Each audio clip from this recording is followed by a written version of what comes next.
Y nos alegra pues muchísimo recibir nuevamente a un gran amigo, promotor y siempre participativo en el Encuentro Mariano. Él es el ingeniero Rafael Piña Valdés, con el tema Apostando por los grandes ideales. Rafael Piña Valdés es ingeniero industrial y de sistemas por el TEC de Monterrey, Campus Guadalajara. Está diplomado en Sagradas Escrituras por el Instituto Bíblico Católico de Guadalajara. Es profesor del mismo instituto, fue instructor, profesor del mismo instituto del 2008 a 2013. Conductor de febrero de 2008 a octubre de 2014 del programa Apologética, Razones de Nuestra Esperanza, de la cadena de televisión católica María Visión. Realizó grabaciones, reportajes y programas en vivo para María Visión en 10 países alrededor del mundo. Ha entrevistado a algunas de las personalidades católicas más relevantes de habla hispana. Invitado frecuente para dar conferencias en México y Estados Unidos sobre apologética, Sagradas Escrituras y a favor del derecho a la vida. Y vamos a recibirlo con un caluroso aplauso y a escuchar con mucha atención lo que tiene que platicarnos.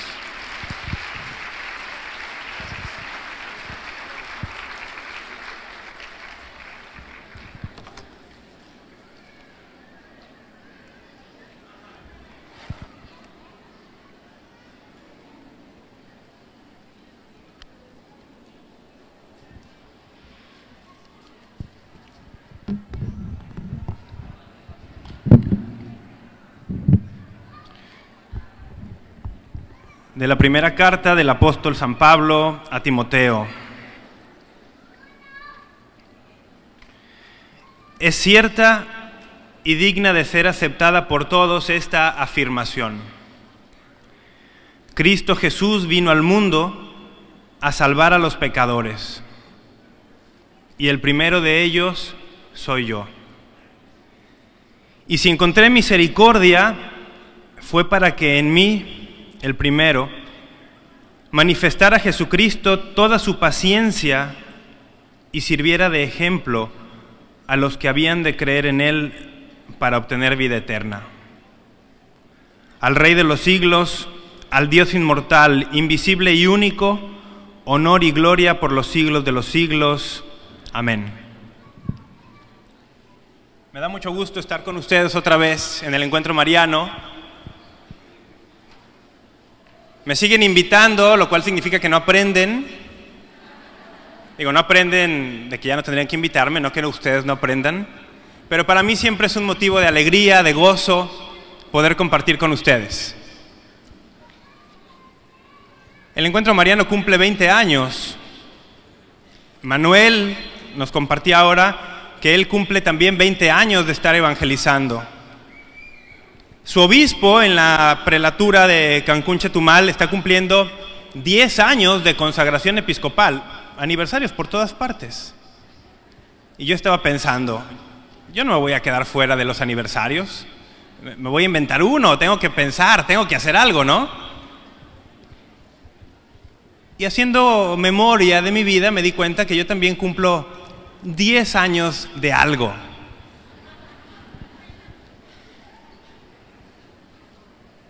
Cumplo 10 años de haber vivido en Cancún. Y a lo mejor algunos no lo sabían, pero hace 10 años, en el año 2004, yo pasé en esta ciudad varios meses, la mayor parte del año. Entonces es mi 10º aniversario de que viví y me fui de Cancún también. Pero estoy cumpliendo 10 años. Ahora, ¿por qué les comparto esto? No era solamente para hacer el chiste. Yo estoy convencido que si estoy aquí parado hoy, delante de todos ustedes, compartiendo esto, es porque los tiempos que estamos viviendo son tiempos desesperados y urgentes. Manuel nos lo compartió, nos lo han compartido otros expositores. Vamos, aunque no nos lo compartiera nadie, vemos las noticias, abrimos el periódico, vemos la televisión, salimos a la calle y nos damos cuenta que son tiempos desesperados. Pero una prueba tangible de que son tiempos desesperados es que yo estoy aquí hoy haciendo esto. Cuando Dios se tiene que valer de alguien como yo para dar un mensaje, es que Dios está ya desesperado, en el borde de la desesperación. Porque este no era mi plan, este no era mi plan de vida. Hace 10 años cuando vine a vivir a Cancún, este no era mi plan de vida. Yo no dije, 10 años después voy a estar en el encuentro. No, esto no era mi plan. Yo tenía otros planes.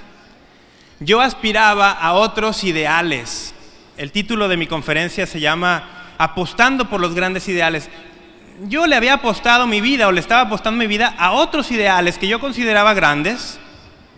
Ideales buenos, no crean que malos, ¿eh?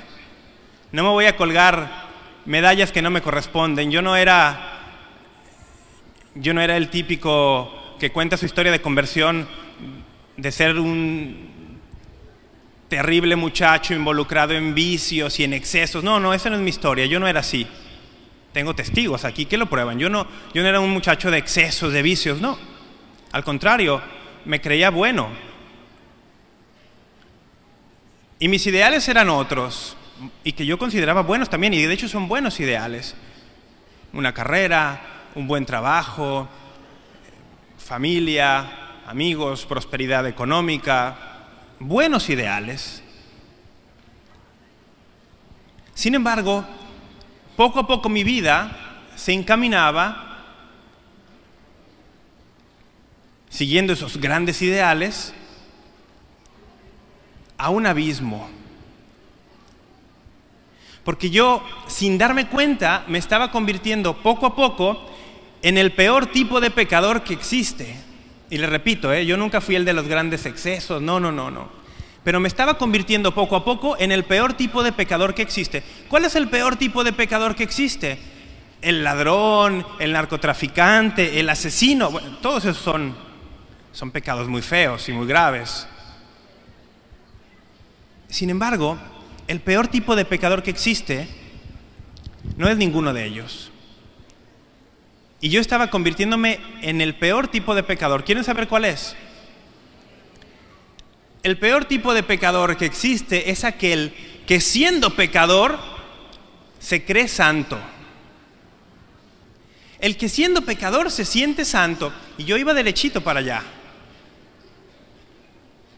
Terminé mi carrera en una buena escuela.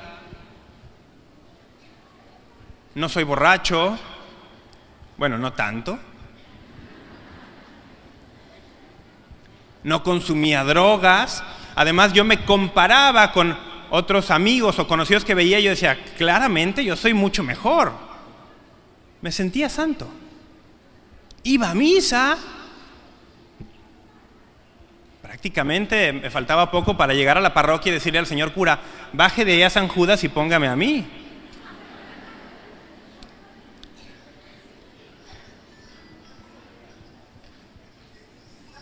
El pecador que se cree santo, incapaz de reconocer su pecado, incapaz de reconocer que los grandes ideales a los que le está apostando su vida, aunque sean buenos, aunque parezcan buenos, si no tienen como meta definitiva a Dios,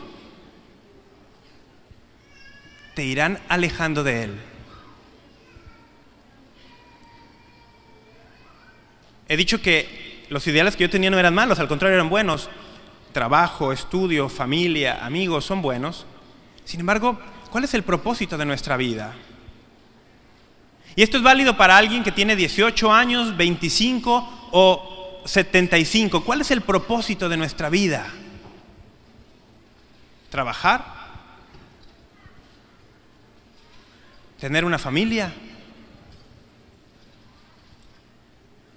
¿Lograr la salud del cuerpo? ¿Lograr estabilidad económica? ¿Cuál es el propósito de nuestra vida? ¿Para qué viniste a este mundo?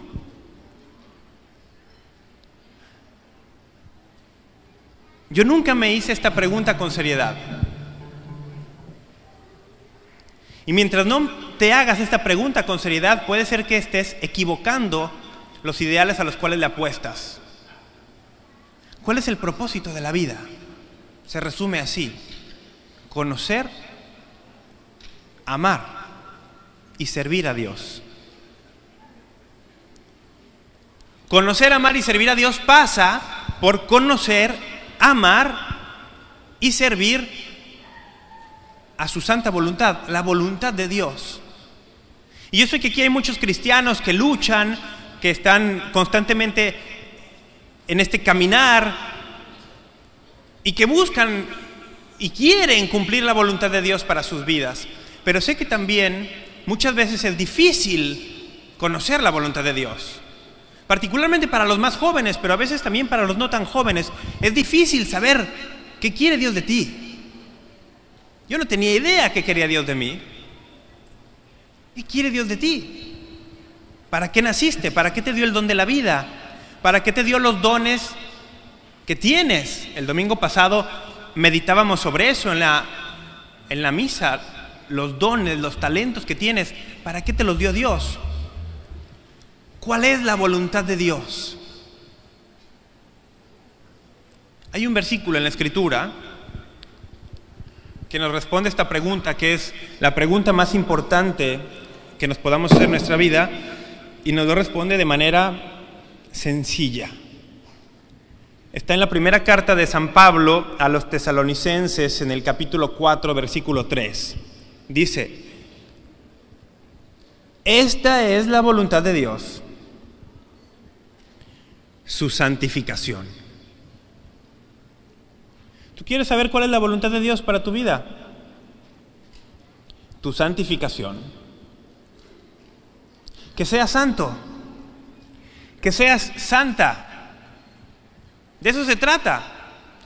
De eso se trata la vida cristiana. Nuestra vida cristiana no se trata de una serie de normas por cumplir, de mandamientos que guardar, una larga lista de no hagas esto, no hagas aquello, no hagas aquello, una larga lista de cumplir con esto, cumplir con aquello.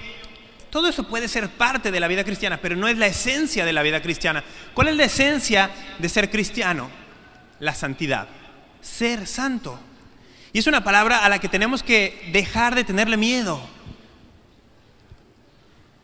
Tenemos que habituarnos que la santidad es la llamada para todos nosotros, que Dios nos hizo para eso y no para otra cosa. Que si en tu vida tienes logros impresionantes que asombren al mundo, pero no eres santo, de poco vale. Por el contrario, si tu vida parece insignificante a los ojos de todos, parece que todo el mundo te ignora, que no le importaras a nadie, pero eres santo, tu vida vale la pena. Porque los criterios de Dios no son los criterios de este mundo. Ser santos. Toda la Escritura está llena de este llamado, de esta vocación. ¿Tú quieres saber cuál es la voluntad de Dios para tu vida? Es que seas santo, así de fácil. Que seas santo. Casado o soltero, o consagrado o consagrada, en una profesión o sin profesión, con hijos, sin hijos, santo. Toda la Escritura está llena de esto. En el Génesis, que es el primero de los libros de la Biblia, ya aparece este llamado. Le dice Dios a Abraham, en el capítulo 17 del Génesis, le dice: yo soy Dios, camina en mi presencia y sé perfecto. No sé si han escuchado alguna vez en el Evangelio de nuestro Señor que dice esto mismo: sean perfectos como su Padre del cielo es perfecto. ¿A qué se refiere la perfección? ¿A no equivocarse nunca? ¿A llegar a tiempo a todas partes? ¿A no lastimar nunca a nadie? ¿A siempre traer la ropa impecable, inmaculada? ¿A tener un trabajo con el ingreso adecuado? No, esa no es la perfección. La perfección es santidad. Pero la santidad no es algo intangible, inalcanzable para unos cuantos. La santidad es para todos. Para todos. Estamos llamados a ser santos. En la vida cotidiana, en lo ordinario, en lo que estamos llamados a hacer. ser santos. Muy bien. Pero ya que el tema de este año es la alegría del Evangelio, este documento del Papa Francisco, una exhortación apostólica, pues me puse a leerle algunos pasajes que correspondían a esta exposición. Y algo me llamó poderosamente la atención. El Papa, en este documento, nos dice: hay que ser cristianos santos. Y para ser santos, hay que tener siempre en cuenta, entre otras cuestiones, dos cosas. La primera, la coherencia de vida.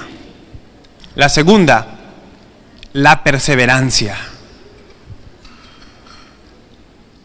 Coherencia de vida. Testimonio. Que nuestras obras estén a la altura de nuestras palabras. Que seamos cristianos auténticos, no solamente un día a la semana y una hora en ese día, es decir, cuando vamos a misa, sino todos los días, de toda la semana, todas las horas.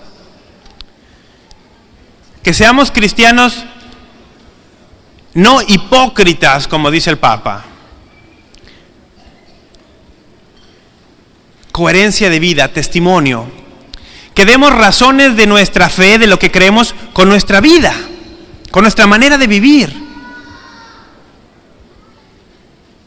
No sé si alguna vez han escuchado esa anécdota que circula de San Francisco de Asís. Yo no la he podido encontrar así tal cual en un libro, pero la he escuchado muchas veces, tal vez la han escuchado. Dicen que San Francisco un día tomó a sus frailes y les dijo: vayamos al pueblo a predicar el Evangelio. Y se pusieron en camino. Iban todos siguiendo a San Francisco. Llegaron al pueblo, atravesaron por las calles y regresaron al convento sin decir una sola palabra.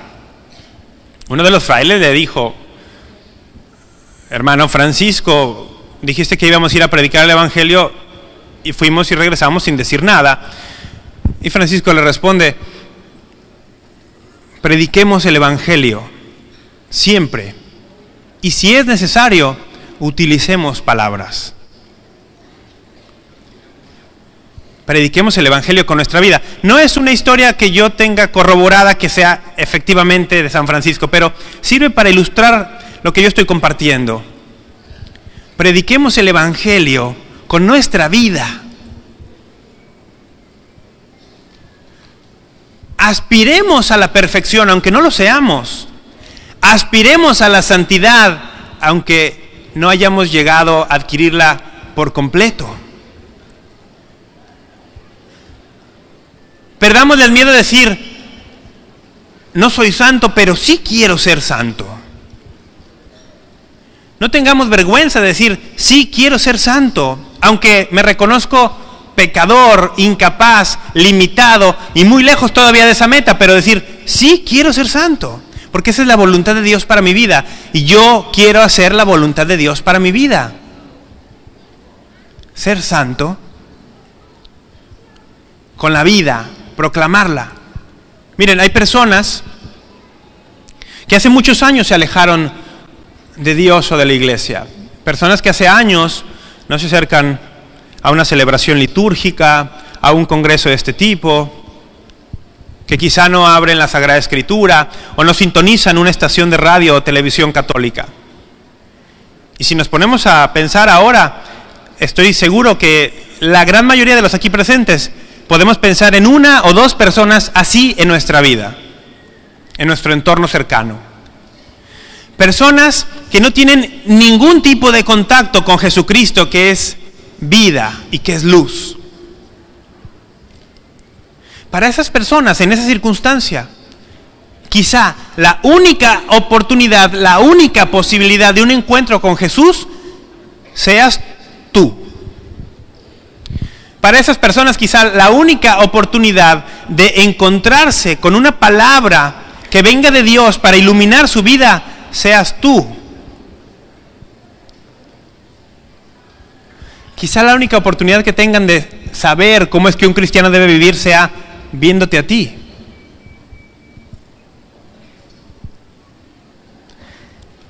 ¿qué evangelio leen los otros en mi vida?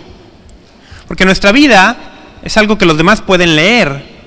Puedo predicar una cosa, pero lo que vivo, como lo vivo, puede decir otra muy distinta. Cuando los demás ven tu vida, ¿qué están leyendo? ¿Un evangelio de alegría, de vida, de luz? ¿O un evangelio, como dice el Papa en esta misma exhortación, un evangelio de momia de museo, de cara de vinagre, un evangelio de tristeza, de flojera, de pesadez? ¿Qué evangelio están leyendo en tu vida? Tu vida católica es capaz de entusiasmar a tus hijos, a tus hermanos, a tus primos, a tus compañeros de trabajo, ¿o no?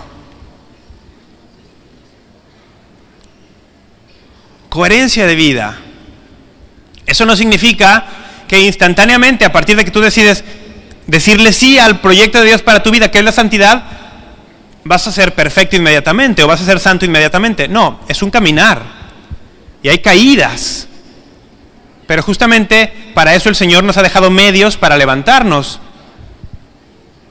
Es un proceso de aprendizaje, es un proceso también de purificación. Y la purificación suele ser lenta, larga y dolorosa. Díganmelo a mí. Pero es un caminar acompañado del Señor. Si me caigo, me levanto. Tenemos el sacramento de la reconciliación siempre a nuestra disposición. Tenemos un intelecto dado por Dios para aprender de nuestros errores. Tenemos una mente dada por Dios para ver qué es lo que nos está haciendo falta, qué virtudes debo adquirir, qué vicios debo desechar. Y buscar una vida cada día más congruente, más coherente. Y luego está la llamada a la perseverancia. No se puede llegar a ser santo sin perseverar. La perseverancia es indispensable para lograr el éxito en cualquier campo de la vida, ¿sí o no? Cualquiera que quiera tener éxito en los deportes, en los negocios, en la vida familiar, en cualquier cuestión, necesita ser perseverante. Y es curioso que nosotros, los católicos, a veces seamos muy buenos para aplicar estos conceptos de vida para otras áreas de nuestra vida, excepto para nuestra vida espiritual. Y que seamos muy exitosos en otros campos de nuestras vidas y en el campo espiritual seamos un verdadero fracaso. Porque nos permitimos concesiones en nuestra vida espiritual que no nos concedemos en ningún otro campo de nuestra vida. Nos falta perseverancia. Miren, les pongo un ejemplo. ¿Cuántas veces han escuchado o ustedes mismos se han dicho esto? Yo a misa voy cuando me nace. ¿Se lo han dicho ustedes mismos alguna vez? Yo voy a misa cuando me nace, cuando me dan ganas. Yo rezo cuando me nace o cuando tengo una gran dificultad. ¿Les ha pasado? No les estoy preguntando si lo han escuchado de alguien más. Les pregunto si a ustedes les ha pasado. A misa, cuando me den ganas, cuando me sienta como que quiero ir, cuando me nazca. En la vida espiritual nos hacemos concesiones que no hacemos en ningún otro campo de nuestra vida. ¿Qué pasa si un día tú te levantas, es día de trabajo, y te levantas sin ganas de ir a trabajar? No tienes ganas, no te nace, y dices, como no me nace ir a trabajar, no voy a ir. Porque luego las personas dicen, ¿para qué voy sin ganas a la misa? ¡Qué hipócrita! ¡Qué hipocresía! Ir sin ganas.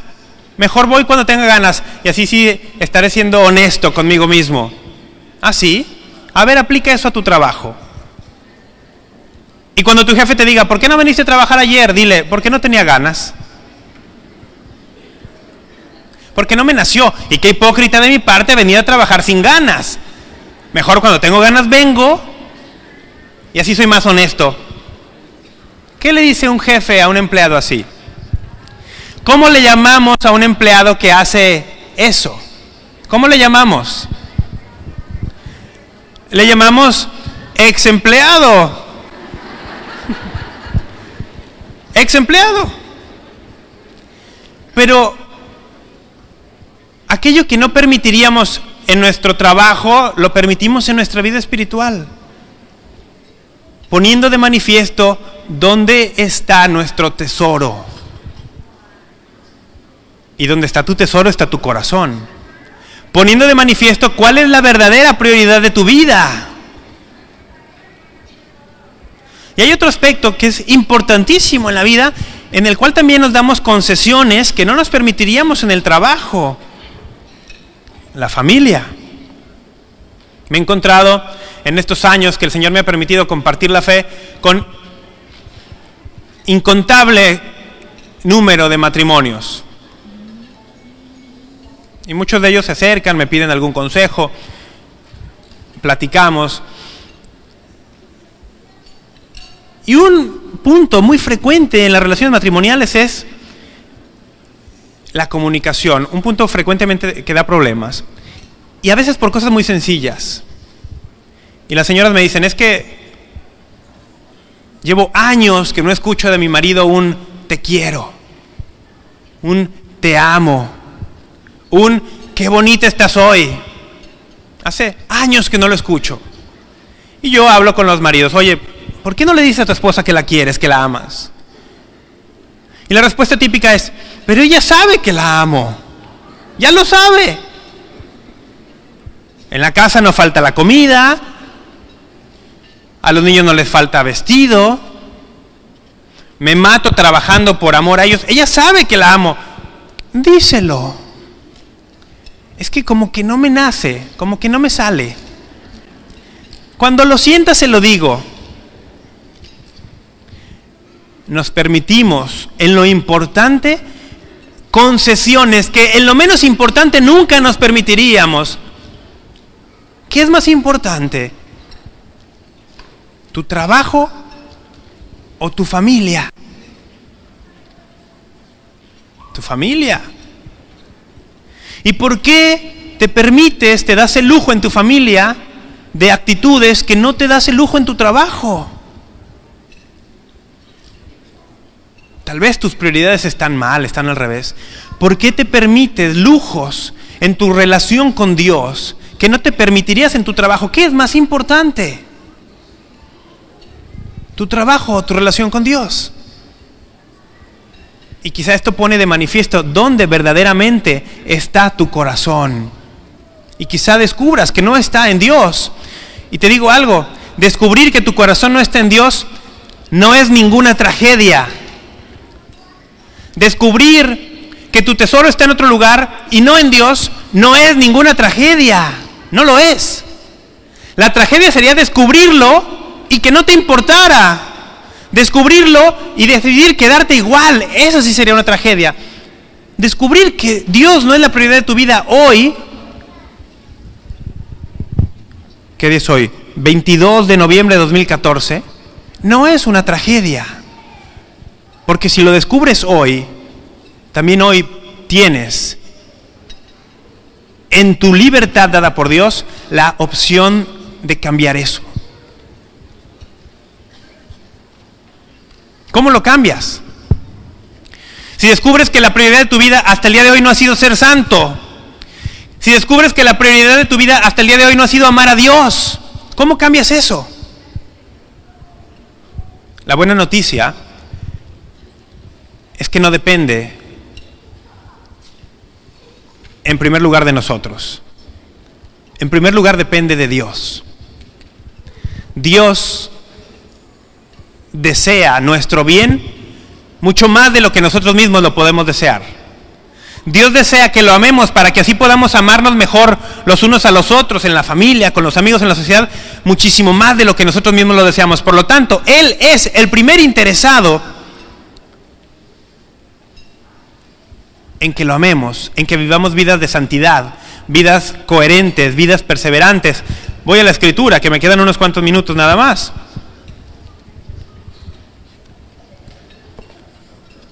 La Escritura está llena de exhortaciones a la perseverancia y a la congruencia. Miren a San Pablo, Colosenses 4:2. Sean perseverantes en la oración. Colosenses 4:12. Sean constantes y perfectos cumplidores de toda voluntad divina. Tesalonicenses 1, Primera Tesalonicenses capítulo 2. Ustedes son testigos de cuán santa, justa e irreprochablemente nos comportamos con ustedes. Los exhortábamos y animábamos exigiéndoles que vivieran de una manera digna de Dios. Primera de Tesalonicenses 4. Les rogamos y exhortamos en el Señor Jesús, a partir de lo que aprendieron de nosotros, sobre cómo comportarse y agradar a Dios, a que así lo hagan y que continúen progresando. Primera de Tesalonicenses 4. Sigan progresando más y más, esmérense, vivan dignamente. Primera de Tesalonicenses 3. Que el Señor los haga progresar, consoliden sus corazones en santidad irreprochable. Bueno, y podríamos estar aquí 8 horas dando citas sobre congruencia y perseverancia. Pero hay una que aparece en Filipenses 1:6. Allí Pablo dice: estoy firmemente convencido de que quien inició en ustedes la buena obra, la irá consumando hasta el día de Cristo Jesús. Estoy firmemente convencido de que quien inició en ustedes la buena obra, la irá consumando hasta el día de Cristo Jesús. Dios es el autor, el iniciador, el principal interesado en nuestra coherencia y perseverancia. No es con solamente fuerzas humanas que podemos lograr una vida cristiana auténtica de santidad. No. Porque el don de la vida cristiana, el don sobrenatural del bautismo, lo llevamos en vasijas de barro. Lo llevamos en vasijas de barro. No es con las propias fuerzas humanas, es con la fuerza de Dios. Y este es el gran anuncio, el gran mensaje. Eso es lo que es el Evangelio. Evangelio significa un gran anuncio, un gran mensaje. Ese gran anuncio, ese gran mensaje es que Dios quiere que seamos santos, y eso es igual a decir quiere que seamos felices, pero felices plenamente. Y Él es el principal actor en nuestra santidad. Él es el que va a hacernos santos. ¿Qué tenemos que hacer nosotros? Dejarlo actuar en nuestra vida. Dejarlo actuar. Decir como dijo María Santísima, este es un encuentro mariano y tenemos que verla a ella como el modelo. Lo único que María Santísima fue decir: hágase. Dios le proponía un plan de santidad, de perfección, de felicidad, y ella dijo: hágase. Hay que decirle que sí a Dios. Él pone casi todo. Nosotros ponemos casi nada. Esto lo decía el padre Jorge Loring, en paz descanse. Dios pone casi todo, tú pones casi nada. Pero el misterio de la libertad humana es que Dios no puede poner su casi todo si tú no pones tu casi nada.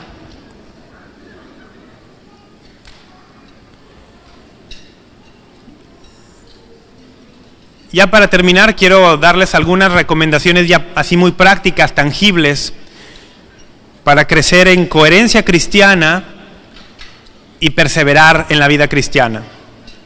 La primera de ellas es la oración. Manuel ha hablado muchísimo ya del poder de la oración, así que no necesitan que yo les diga mucho. Solamente una idea. Muchas veces oramos esperando conseguir de Dios algo, pidiendo. Y muchas veces decimos: Dios no me escucha. ¿Les ha pasado? Dios no me escucha, oro y no me escucha. Mira, ora no hasta que Dios te escuche, ora hasta que tú seas capaz de escuchar a Dios. La oración no va a cambiar a Dios, la oración te va a cambiar a ti. Por eso es importante orar. La oración es una herramienta indispensable para la coherencia y la perseverancia. Número 2, orar con María Santísima. El rosario, lo que decía Manuel. Incontables santos en 20 siglos de la Iglesia han dicho a Jesús por María. Con María todo, sin María nada. Porque es a través de ella que Dios quiso encarnarse y venir a nuestro mundo, y por lo tanto es a través de ella que nosotros podemos ir al encuentro de su Hijo Jesús. Orar con María. Porque además ella es escuela de coherencia y de perseverancia. Perseverancia hasta el punto de la cruz, hasta el pie de la cruz. Perseverancia. En los momentos difíciles de tu vida, en los momentos que parezca desesperar tu vida, María, al pie de la cruz, ella sabe perfectamente de tus dificultades. Te puede acompañar mejor que nadie en esos momentos. Siguiente punto para la coherencia y la perseverancia: Eucaristía. La Santa Comunión, la misa. Miren, la Eucaristía es el centro y el culmen de la vida cristiana. Ese fue un lema aquí en uno de los encuentros hace como 10 años. ¿Por qué la Eucaristía es el centro de la vida cristiana? Porque la Eucaristía es Jesús, presente. Aunque no lo creamos, está allí. Y el milagro de la vida cristiana es que Dios no te llama a ser bueno, sino que te llama a ser santo. Pero que ser santo por tus propias fuerzas es imposible, y que por lo tanto Él te da la fuerza necesaria para ser santo. ¿Dónde está la fuerza necesaria para ser santo? En la Eucaristía. Porque allí recibes el cuerpo de Dios en tu cuerpo, la sangre de Dios en tu sangre, el alma de Dios en tu alma, y la divinidad de Dios, valga la redundancia, la divinidad de Jesús en tu humanidad. Sí, su divinidad perfecta y santa en tu humanidad imperfecta y pecadora. Sí, pero Él quiere esa unión para que recibas su divinidad en tu humanidad y puedas vivir aquí y ahora tus labores ordinarias, tus labores cotidianas, divinamente.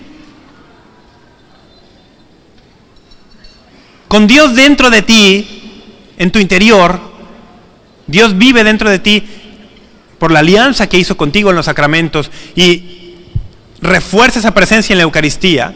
Con Dios viviendo dentro de ti, tú puedes santificarte hasta en las actividades que te parecen más insignificantes.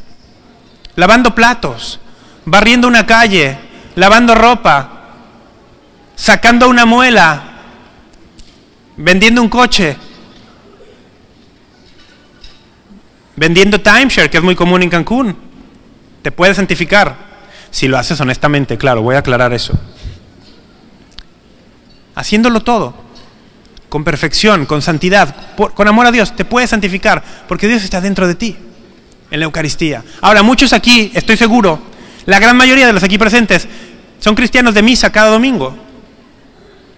Y sin embargo, muchos sienten una fe débil, les cuesta perseverar, les cuesta ser coherentes, y dicen, pero yo ya voy a misa. Yo ya rezo el rosario todos los días en mi casa. ¿Por qué no puedo perseverar? ¿Por qué no puedo ser coherente? ¿Por qué siento mi fe débil? Y les voy a dar la última recomendación para una vida coherente y perseverante, y que quizás sea la clave de por qué en tu vida todavía no puedes vivir el efecto de la oración y de la Eucaristía que ya haces.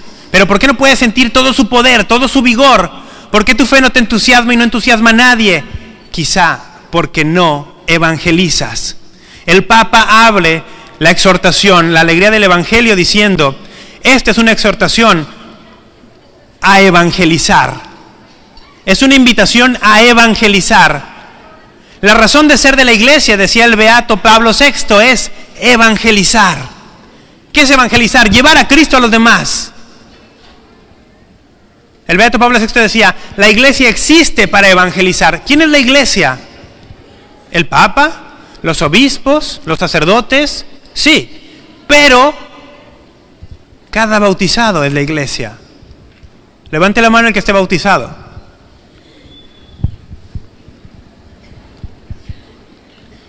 Bueno, casi todos. Casi todos. Si estás bautizado, eres Iglesia. Si eres Iglesia, existes para evangelizar. Tu razón de ser es evangelizar. Llevar a Cristo. experimentas una fe débil, una fe que no te entusiasma ni a ti, mucho menos a los demás. A lo mejor no estás evangelizando. A lo mejor nunca lo has hecho. San Juan Pablo II dice en otra encíclica sobre la evangelización, la fe se fortalece cuando la compartimos. La fe que no se propaga, se apaga. Y observen ustedes, nuestros hermanos cristianos no católicos,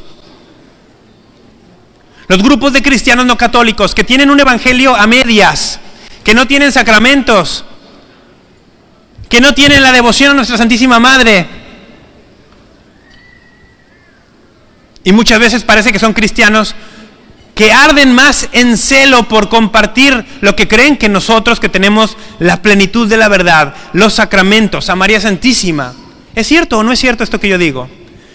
A veces ellos se entusiasman más que nosotros. ¿Por qué? Porque salen, porque tocan puertas, porque evangelizan. Con todo y que tengan un evangelio no completo, evangelizan y así fortalecen su fe y entusiasman a otros. Toda esta exhortación del Papa, la alegría del evangelio, dice: salgan, no se acomoden, no vean las cosas desde afuera, desde lo cómodo. Eviten el pecado dice el Papa, del abriaqueísmo. El Papa dice, existe el pecado del abriaqueísmo, evítenlo. ¿Cuál es ese pecado? El que cómodamente sentado en su casa dice, ay, la iglesia está muy mal, mira qué mal está la iglesia.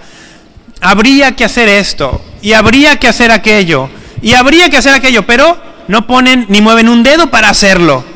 No, salgamos, sacudámonos, apostolado, ve a una cárcel, ve a visitar enfermos, dale clases a unos niños, lleva de comer a las colonias pobres, involúcrate en alguna actividad apostólica y verás cómo tu fe se renueva y verás cómo le empiezas a sacar jugo a las misas y a los rosarios.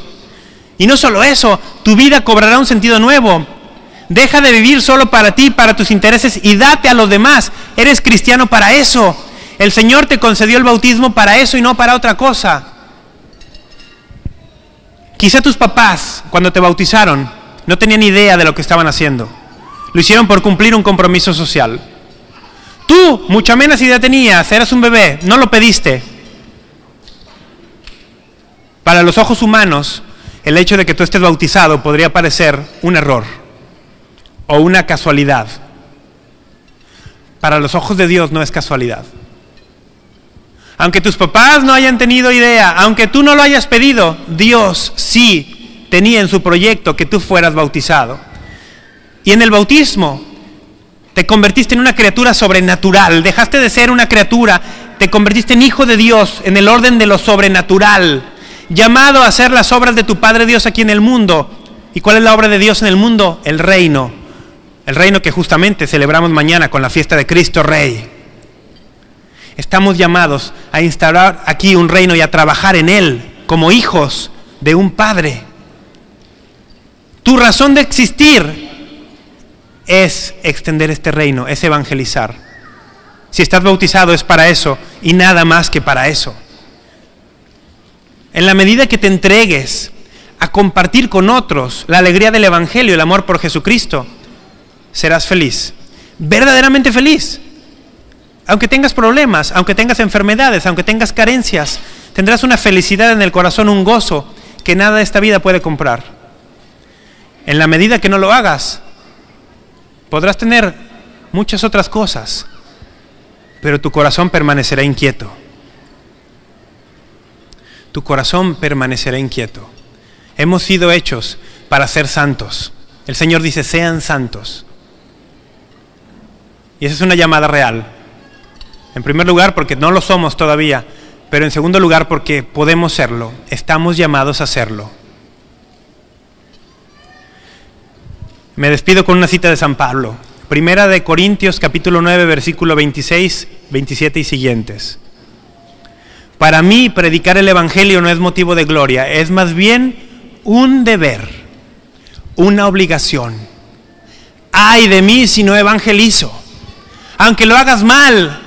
Mira, Yo me atrevo a pararme aquí. No importa que lo hagas mal, hazlo. Si esperas a ser un perfecto evangelizador, nunca lo vas a hacer. Empieza ahora. Comparte el evangelio. Ay de mí si no evangelizo. Si en tu corazón no encuentras que hay un ardor por compartir el evangelio, me atrevo a decir que no te has encontrado con Jesucristo. Aunque vayas a misa, aunque reces el rosario. Si no arde tu corazón por compartir a este Jesús y a María con otros, algo hay ahí que necesita encenderse.